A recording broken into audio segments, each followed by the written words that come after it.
네, 안녕하세요. 체질에 집착하는 남자 박철진 원장입니다. 현재 전국 전 지역의 코로나19 바이러스 감염자가 점차 확산이 되고 있습니다. 특히 이제 지역 감염이 시작되는 추세이기 때문에 방역이 조금 어려운 현실에 놓인 만큼 개개인의 면역력 관리가 무엇보다 중요한 시기입니다. 그래서 오늘부터는 면역력에 좋은 음식들에 대해서 하나씩 알아보고 이 체질별 적합성 여부에 대해서 함께 살펴보는 영상을 촬영하도록 하겠습니다. 면역력에 좋은 음식 첫 번째 영상으로는 도라지를 준비해 보았습니다. 도라지 같은 경우는 약재로도 널리 쓰이고 음식으로도 널리 먹고 있는데요. 도라지가 일반적으로 폐호흡기계에 굉장히 좋다. 그래서 감기 걸렸을 때 도라지를 먹어라. 이렇게 많이 들어보셨을 겁니다. 먼저 동의보감에서 이야기하고 있는 도라지 효능을 살펴보고요. 그 다음에 현대의 양리학적 실험 결과와 실제 일치하는지도 살펴보도록 하겠습니다. 도라지는 동의보감에서는 특별히 폐호흡기계 그리고 면역력에 좋은 음식이다 이렇게 이야기를 하고 있습니다. 도라지의 경우는 한약재명으로는 길경이라는 약재에 해당하는데요. 거담을 시키는 효능이 굉장히 뛰어나다 이렇게 밝혀져 있습니다. 쉽게 이야기를 하자면 기관지염으로 인해서 가래가 끓을 때 이 가래를 없애주는 효능이 뛰어나다 이렇게 말씀드릴 수가 있습니다. 그리고 농을 배출하는 능력이 되게 뛰어나다 이렇게 밝혀져 있는데요. 쉽게 말해서 점액을 이렇게 밖으로 팍 하고 배출하는 효능을 강조하고 있다 이렇게 보시면 됩니다. 가래가 끓을 때 이 가래를 안 끓게 만들어준다 이렇게 생각하시면 될 것 같아요. 그리고 동의보감에서는 폐열로 인해서 호흡이 가빠지는 증세를 치료한다라고 이야기를 하고 있는데요.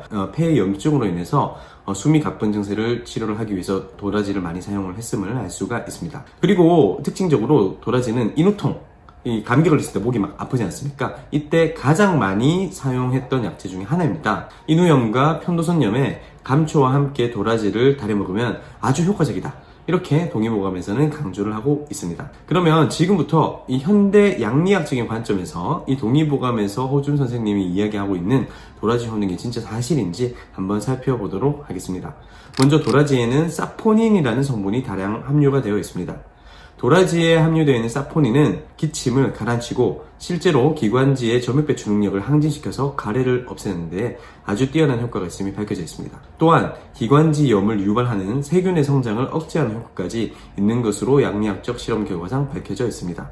다시 말해서 동의보감에서 거담시킨다, 즉 가래를 없애는 데 뛰어난 효능이 있다. 그리고 인후통의 첫 번째 약물로 도라지를 이야기를 하고 있는데 이와 일치하는 결과를 확인할 수가 있다. 이렇게 보시면 되겠죠.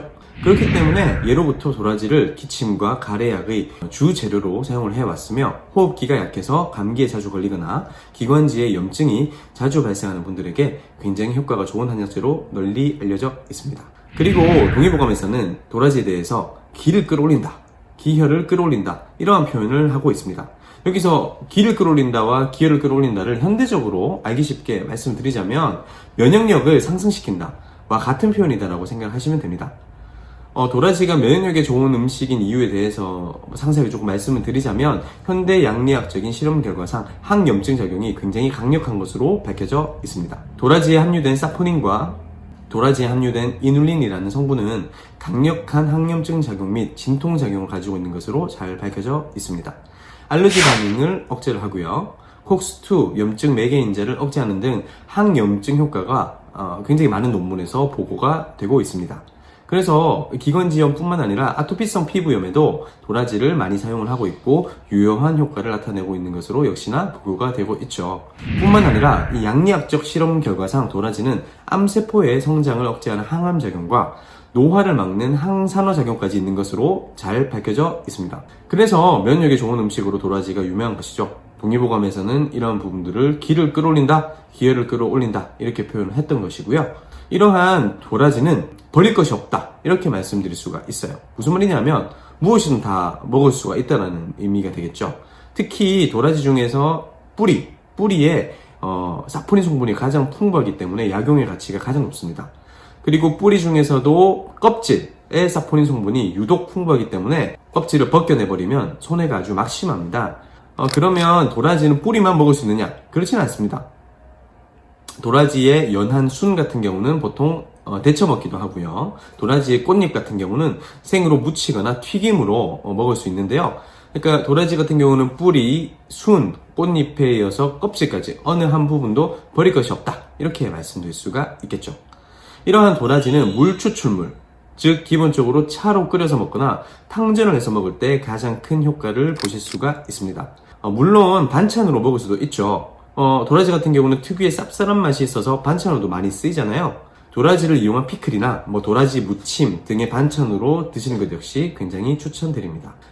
이러한 도라지는 기본적으로 쓴맛이 조금 강하기 때문에 반찬으로 사용할 때는 물에 충분히 우려낸 다음에 조리를 해야 쓴맛을 줄일 수가 있습니다. 도라지를 충분히 우려내지 않고 그대로 드시게 되버리면 아마 쓴맛 때문에 먹기가 좀 힘드실 거예요.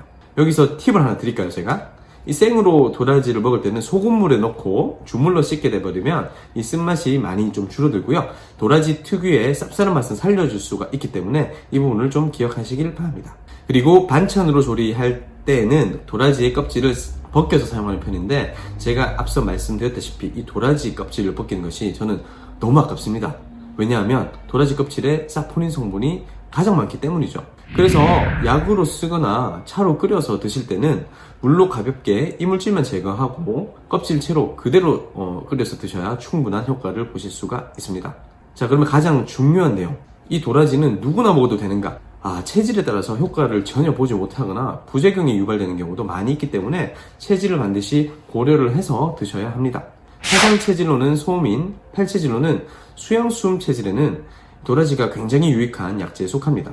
그리고 사상 체질로는 태음인, 팔체질로는 목양모금 체질에는 아주 잘 맞다, 가장 잘 맞는 음식이자 약재 중에 하나이다, 이렇게 말씀드릴 수가 있습니다. 다시 말해서 이 사상 체질상 소음인과 태음인, 그리고 팔체질상 수양수음, 목양모금 체질 분들은 기관지의 염증, 폐호흡기계의 증가, 그리고 면역력의 상승을 위해서 도라지를 적극적으로 드실 것을 강력하게 추천드립니다. 그렇다면 이 도라지가 해로운 체질에 대해서도 알아볼까요? 이 사상체질상 소양인, 팔체질상 토양토음 체질과 사상체질상 태양인, 팔체질상 금양금음 체질에는 도라지가 굉장히 해로운 약재이자 음식으로 알려져 있습니다. 저희 팔체질을 하는 한의사들 같은 경우는 도라지를 이 태양인 분들과 소양인 분들은 절대 먹지 말라고 말씀드리거든요. 효과를 보지 못할 뿐만 아니라 도라지가 오히려 알러지 반응과 염증을 악화시키는 음식 항원으로 작용할 가능성이 높기 때문입니다. 쉽게 말해서 기침이나 가래 증상을 더더욱 악화시킬 수 있다. 그리고 아토피 피부염에 먹게 돼버리면 아토피 피부염이 더더욱 악화될 수가 있다. 그렇기 때문에 토양체질, 토음체질, 금양체질, 금음체질 같은 경우는 주의를 하셔야 합니다. 사실 이제 식약 공용 한약재라고 해서 식품이자 약재로 사용되는 많은 한약재들이 있는데 이러한 이유 때문에 함부로 드시지 마시고요. 항상 한의사 원장님과 상담을 한 후에 드시는 것이 안전합니다. 가까운 한의원을 방문을 하셔서 체질을 진단을 받으시고 이제 그런 음식들을 먹어도 되는지 아닌지를 원장님과 상담을 한 후에 드시는 것이 안전하다, 이렇게 말씀드릴 수가 있겠죠. 그리고 이제 도라지를 먹을 때 몇 가지 주의사항이 있습니다.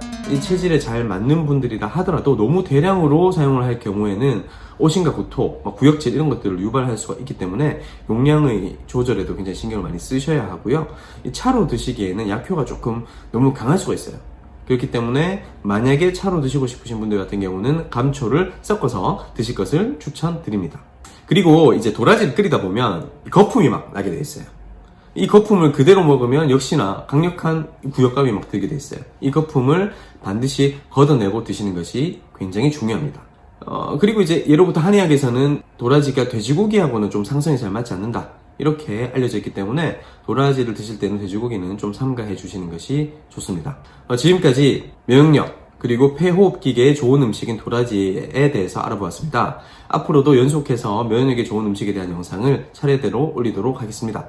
코로나 바이러스 19의 확산이 안정화될 때까지는 마스크의 착용 그리고 30초 손씻기 생활화가 굉장히 중요하겠죠. 그리고 여기에 면역력에 좋은 음식 중에서도 체질에 적절한 음식을 꾸준하게 섭취하는 것이 무엇보다 중요하다, 이렇게 말씀드릴 수가 있습니다. 이번 영상이 도움이 되셨다면 좋아요와 구독 버튼, 알림 설정까지 부탁드리겠습니다. 지금까지 체질에 집착하는 남자 박철진 원장이었습니다. 감사합니다.